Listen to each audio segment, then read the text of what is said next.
I started crocheting 6 months ago, and at the beginning, I was really hesitant. I didn't think that I would be so drawn to it because I knew that it involved math and patterns and things like that, but I absolutely love it. I love the math part of it, and today I wanted to share one of my absolute favorite things that you can do in crochet and in knitting, and that is color pooling or planned pooling. So I was on Reddit one day on the crochet forums because, again, it has completely overtaken my life and I'm obsessed with crochet and I want to be doing it all the time. And so Reddit had been talking about planned pooling projects, and I took a look at that as a person who had been crocheting for about 2 months and said, oh yeah, I can totally do that. And that led me down a major rabbit hole of what color pooling is. So to put it simply, color pooling is this, and this was made into an entire blanket, but I kept the swatch for myself. To me, this is magic. I love it. I love it so much. And every time I see variegated yarn now, I think,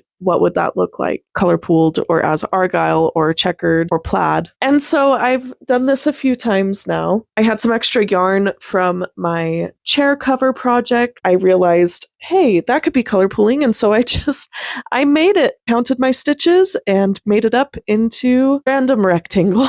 All of that to say, I love color pooling and I want to do it a lot more. When I made my very first planned pooling project, I counted up all of the time that I spent. And this is really the reason why I wanted to make this video, because I spent way too much time just figuring out how to make color pooling work. I spent 1.5 hours watching videos, half an hour yarn shopping, 2 hours of testing stitches, 45 minutes using the online pooling tools and adjusting my number of stitches, and then 3 hours just to get my first swatch to work.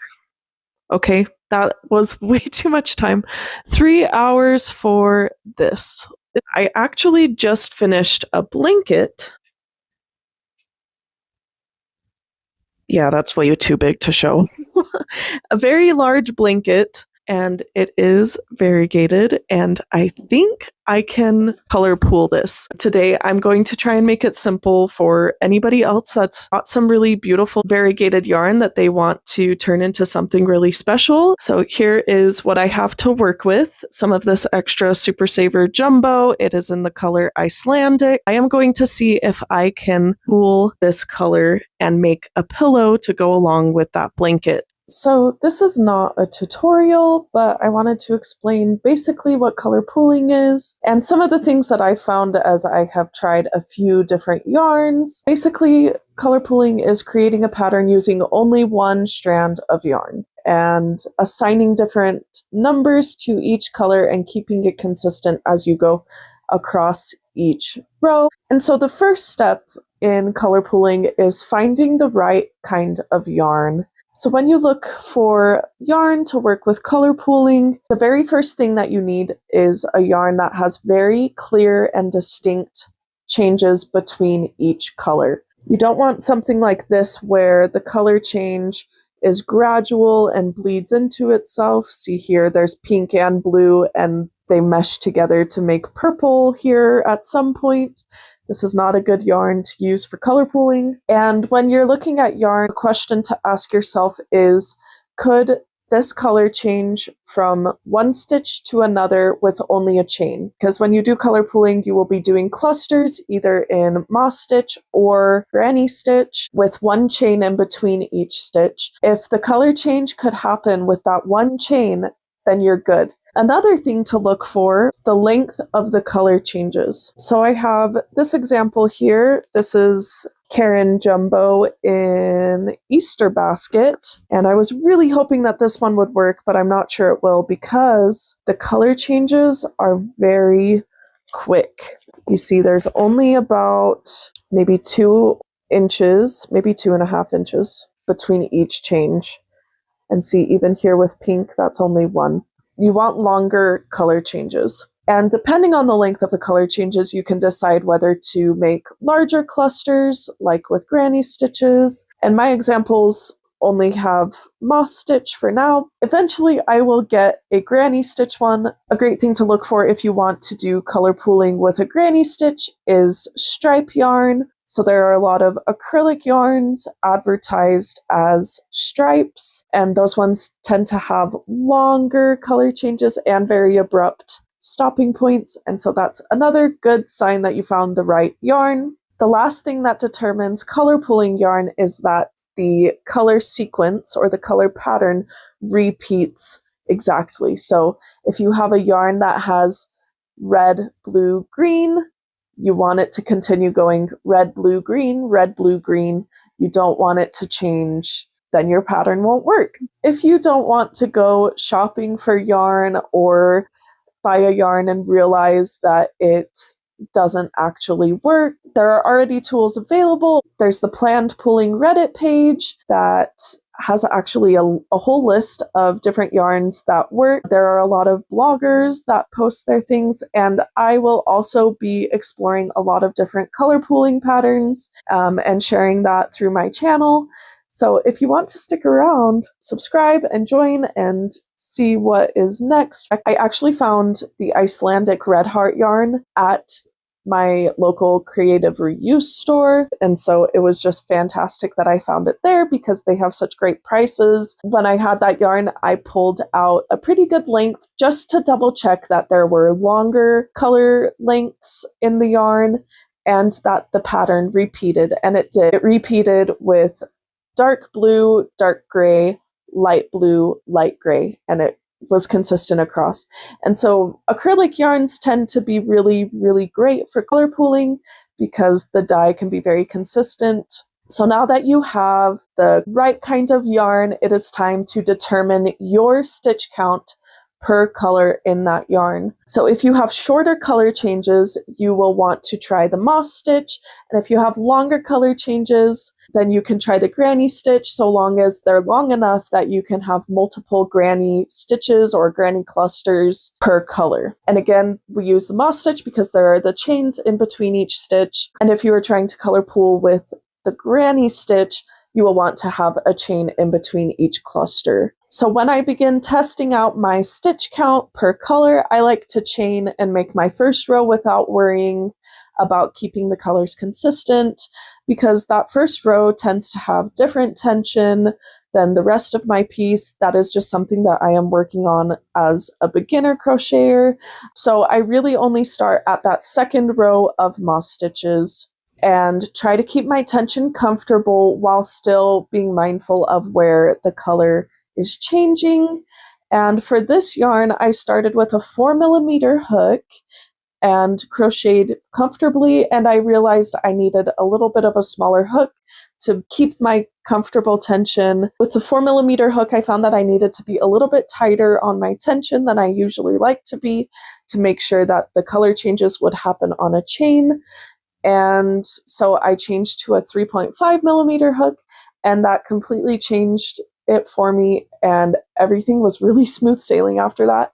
And sometimes there's a lot more trial and error, and that's okay, but it just worked out for this one that I was able to figure it out pretty quickly and find the stitch count per color. So once I had a few rows of consistent numbers per color, I jotted that down and was ready to get into the math portion. On this yarn, all the colors were consistent, which meant that I had an even number of stitches in a sequence, and sequence meaning all the stitches in one repeat.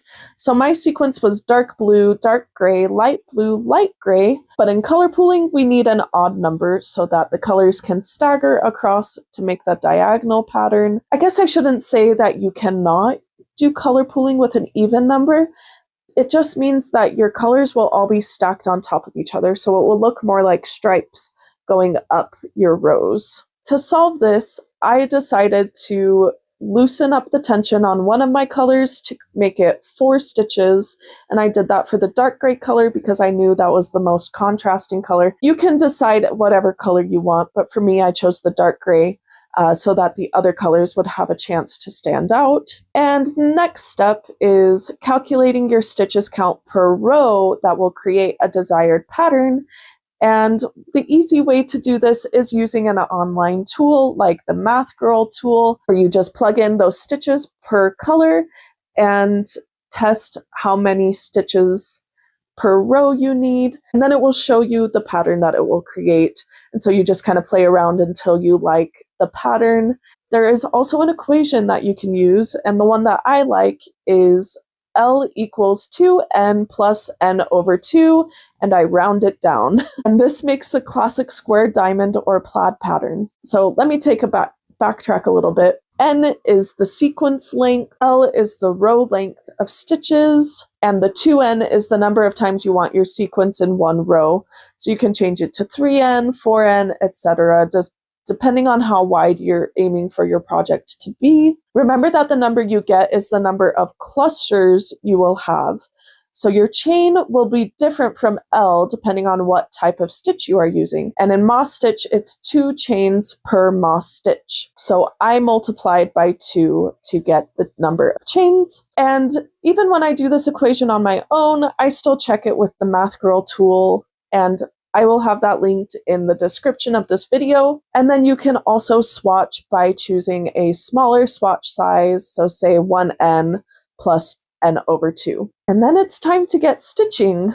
And so I have made it this far. I've got quite a few rows of the Icelandic yarn, and it's looking really good. I can see the pattern coming. You can see the diagonal stripes going across. And this is the point that I feel like crochet is magic, and I am doing magic as I use my tiny little hook to do so many things. Crochet is just so versatile. There's so much that you can do with it. You know, there are still a lot of other things with crochet that I need to learn. Next up, which is also very intimidating to me, but I should know by now that my pattern is being really intimidated by something in crochet, trying it one time and really diving in and then understanding it, and then it's easy after that point. It's something that is learnable. Crochet is very learnable. Like, you can be making things like this even 6 months into learning crochet, and even this was 1 or 2 months into learning how to crochet. I hope this gives you a little bit of confidence in yourself that you can make it happen. It does take some trial and error, and I forgot to mention so far how much time I have spent on this. I only spent about 2 hours to get to this point on this pillow project. Really just gets easier, and it gets better every single time that you pick up the hook and try something new, and that's why I love it so much. And because I can be sitting here on the couch, I don't need any equipment. I just need my hook and my yarn, and I probably should use stitch markers, but of course I choose to live chaotically and get frustrated whenever I lose things. But here's the progress that I have made so far on this Icelandic yarn, and I definitely do not have enough yarn. And so I ordered more yarn. It should be coming today so that I can finish this piece. Here's the finished pillow. I am so happy with how it looks. I love how these colors turned out with the planned pooling, and I really think that pillows are the perfect project to start planned pooling because they don't take up so much time, and you really get a feel for it without needing to commit to making a huge blanket or anything like that. And I think especially for the moss stitch, they turn out so well in a pillow. I did not color pool the back of it because the yarn that I got to finish the pillow did not have the same variegation. It kind of blended, there were splotches, and the colors weren't even exactly the same. I don't know if you can tell that. Some of the blues are more vibrant, and it just wasn't going to work with that same pattern. So I actually ended up frogging some of the blanket here so that I could finish the actual color pooling with the original yarn that I used. And for the back, I tried a different stitch type from what I've ever tried before. It is an extended double crochet or a linked double crochet. So basically you're working 2 rows at a time. It was really fast to do, which was good because whenever something goes wrong in a project, I just want it to be done. And it's okay because The front looks amazing, and it goes so nicely with the blanket here. And so overall, I'm really happy with how this yarn turned out with color pooling. I'm really happy with how it looks with the blanket. So I have a lot more crochet ideas and things I want to try. I will always be keeping an eye out for yarn that might work with color pooling, and as I try those, I will share those on my channel. So if you'd like to follow along, then subscribe. So let me know in the comments if you have any questions about planned pooling, and let me know if there are any yarns that you would like me to try for planned pooling, and I will try those out and share them here.